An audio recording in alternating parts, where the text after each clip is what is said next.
What happens when a quiet, unattractive black girl becomes the target of mean girls at school? They never expected her to speak and shake the whole system with her voice. What happened next left the entire room in stunned silence. You ever walk into a place and immediately know you don't belong? That was Kelsey Valley High for Tamira the moment she stepped inside. The place didn't whisper, it judged out loud. This was a school where status came with followers, filters, and family money. And the three girls at the top? Jade, Savannah, and Tori, the golden trifecta of teenage power. Perfect edges, loud laughs, and cruel smiles, dressed up in designer jackets. While the rest of the school sat through the same tired welcome back assembly, those three were front row, eating up attention like it was catered. And just outside those gym doors, in came Tamira, quiet, composed, and completely out of step with the circus inside. She wasn't flashy. Black girl, tall, dark skin, glowing without even trying. Her clothes? Clean, simple, intentional. No labels screaming for attention. Just a heavy library book about civil rights in her hands, wrapped in a plastic sleeve like it was sacred. And when the elderly librarian dropped a full box of catalog cards, nobody moved. Not one hand reached down, but Tamara did. Calmly, carefully, without a word, stacked them back, one by one, like she respected the work. A random boy nearby blinked. You the first person I ever seen help her, he said, like that was some kind of miracle. Tamira gave a soft smile, just a flicker, then kept walking. But peace, that never lasts long in places like this. Three shadows fell across her path, Jade, Savannah, and Tori. Ooh, girls, we got a new teacher, or just somebody auditioning for Black History Month, Jade smirked. Savannah squinted. That outfit looked like it got a pension. And Tori just laughed and popped her gum like punctuation. Somebody's mama let her walk out the house like that on purpose? Tamara didn't blink, didn't flinch, just gripped her book and walked away. And that's exactly when they decided she was next. By fifth period, someone had scribbled across her locker, Miss Rosa Parkett. Clever? No. Cruel? Absolutely. The teacher nearby turned his head, just enough to not see. At lunch, her tray got accidentally knocked to the floor. Laughter followed like clockwork. Mac and cheese everywhere. One girl pointed. A few others joined in. It was a performance. And Tamira? She was the unwilling act. She knelt, picked up the tray, didn't cry, didn't speak, just walked out, eyes steady, book dry. That night at home, her little brother Mika tried to distract her with a goofy dance in socks twice his size. It almost worked. Their mom came home from cleaning offices all day, hands raw from bleach and hard work. She looked at Tamira, saw everything in her daughter's face that Tamira wouldn't say out loud. You've always been the strong one, she said gently. Don't forget who you are. But Tamara didn't answer, because sometimes strength feels like a costume you're too tired to wear. You'd think after a week of being poked, mocked, and iced out, folks would get bored and move on. But no, not at Kelsey Valley, not when it's easier to tear someone down than to face your own mediocrity. And for Jade, Savannah, and Tori, Tamira wasn't just a target anymore. She was the entertainment. Let's set the scene. Biology class, Monday morning. Teachers droning on about cell division, and Jade, all smug and sugar-coated, volunteers to take attendance. And wouldn't you know it, when she gets to Tamara Jones? She tilts her head, fake confused. Tam-Tam? Is there a Tam-Tam in the room? Q giggles. Savannah coughs into her hand. Tori actually claps. Tamara doesn't say a word, just raises her hand slowly. Eyes forward. Voice steady. Present. But you could feel the heat crawl up her neck. That kind of humiliation that gets under your skin and lingers all day. Then there's gym. Nothing fancy, just basic laps and stretching. But somehow, after class, her sneakers are gone. Gone. Not misplaced, not borrowed, just vanished. She walks the halls in socks, silent and burning. The locker room echoes with whispers, and those three, all leaning by the vending machine, sipping energy drinks like they run a daytime talk show. Girl, maybe her shoes walked out 'cause even they tired of that look, Savannah smirks. Then comes art class. Finally, Tamira's space. the one room where she breathes deeper. She's been working for days on a detailed portrait of Angela Davis, shading, texture, emotion. It's not just art, it's her voice. She steps out for 5 minutes to grab extra charcoal. When she returns, the portrait's been torn in two, not a word on who did it. But 3 girls in the back can't seem to hold their smirks in. The teacher frowns, mutters something about how unfortunate, and moves on. And Tamira? She gathers the pieces, folds them gently, and places them in her bag. No tears, but her jaws clenched tight enough to crack stone. You see, when pain has nowhere to go, it sinks, deep, quiet. But something shifted that Friday. It's lunchtime, back of the school. No teachers around.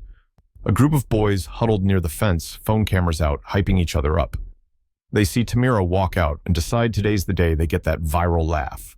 One boy knocks her backpack out of her hands. Another grabs her book, the same book she's carried every day like it's sacred. The girls in the 3rd floor window, watching, laughing, recording, like it's open mic night and cruelty is the headline act. But this time, Tamira doesn't bend. She turns, slow, controlled, asterisk, grabs the boy by the wrist. Not to hurt, but to take back what's hers. And then she looks him in the eye and says, calm as the sea before a storm, "You don't get to take my power, especially when you don't even know the weight I carry." And just like that, the laughing stops. Phones lower. No more jokes. She walks away with her book in hand and her head high, while the whole yard watches like someone just rewrote the rules. That same day, she signs up for the school debate club. Now, Mr. Lawrence had been trying to recruit her for months. He saw something in her, called her a storm wrapped in silence. But Tamira always said no, not because she couldn't speak, but because nobody ever listened. But now she had something to say. Her first debate topic, how school culture protects quiet discrimination. And baby, she didn't come to play. Voice a little shaky at first, but each word cut like glass. She talked about the things folks pretend not to see. The jokes brushed off, the harmless comments, the silence from teachers who should know better. And when she finished, you could hear a pin drop. Then someone clapped. Then another. Then the room shook with it. What Tamara didn't know, someone recorded it, whole speech. Next morning, millions of views on TikTok, comments pouring in. She said what we've all been living. Who is this girl? She's a force. She just dragged an entire school system without raising her voice. But fame? It's never free. Jade, Savannah, and Tori saw that video too, and let me tell you, they weren't clapping. Oh no, they were plotting. Because when bullies lose control, they don't disappear. They double down. By Monday morning, Kelsey Valley High was buzzing louder than the school fire alarm during exam week. Tamira's debate speech didn't just go viral, it blew the roof off. 1.9 million views in 48 hours. Comments stacked like a choir. She's the voice we've been waiting for. This girl just gave a TED Talk on real life. Grace under fire, pure power. Students who never even made eye contact with her before were now walking up in the halls with those respectful, wide-eyed nods. Some whispered, "Thank you." Some gave her high fives like she just scored the winning touchdown. Even the teachers, yeah, they were switching up. Mr. Daly, the one who used to miss the graffiti on her locker, now suddenly wants to know her opinion on school climate. Funny how fast respect shows up when the world is watching. But let's not pretend everyone was clapping. Jade, Savannah, and Tori, oh, they were plotting. Tight smiles, low whispers, eyes calculating. That speech, that spotlight, it wasn't just a win for Tamira. It was a direct hit to their kingdom. And royalty, they don't take dethroning lightly. So they cooked up a performance. Big stage, big lights, big petty energy. It was the school's annual style showdown, a fashion/talent competition that basically served as another excuse to praise the popular crowd. And this year, the trio decided their act would be a comedy skit. Let me translate. A public roast. They strutted on stage wearing oversized glasses, wrapped in fleece blankets, dragging around fake books. One even taped a photo of Angela Davis to her chest, like it was some Halloween costume. The music was goofy. The jokes were cheap. The target? Obvious. They thought it would bring the house down. But here's the twist. The crowd wasn't laughing. A few uneasy chuckles. Then silence. Someone's in the back stood up and left. Another girl shouted, "This ain't funny. Take that mess down." And in the center of the audience, sitting still, arms folded, Tamara's mother, not shouting, not shaken, just watching. Eyes like stone, you could feel the judgment from her row alone. Then, from the second row, Tamara stood up, not rushed, not angry, just certain. She walked down the aisle past the gasps and camera phones, past Jade and her two court jesters, frozen mid-sketch. Walked straight onto that stage, lifted the mic from its stand, and turned to face the entire school. And then she spoke. "I used to think if I stayed quiet, maybe they'd leave me alone. I figured, keep your head down and they'll get bored. But here's what I've learned. Silence doesn't make bullies disappear. It just gives them room to get louder." She turned her head, locked eyes with Jade, and let it sit there. No yelling, no dramatics, just the kind of truth that makes your skin feel too small. "I'm not quiet anymore." Silence. Beat. Then a single clap. Then two. Then the room erupted. Not polite applause, real earned respect. The kind that shakes walls. Mr. Lawrence stood up. Miss Taylor wiped her eye. And the student council president already filming. Except this time, Tamara was the one in control of the camera. By the end of the week, everything shifted. The school launched a full inquiry into student conduct.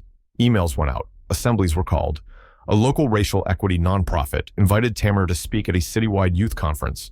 And in a move no one saw coming, Kelsey Valley High added a mandatory anti-bias curriculum starting next semester, and Jade, Savannah, and Tori, well, let's just say the spotlight turned cold real quick.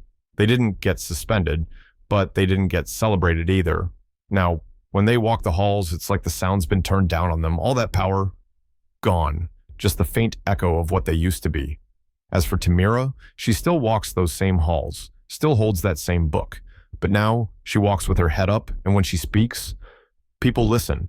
Because the girl who was once mocked, ignored, and pushed to the edge just stood center stage and proved her voice is power.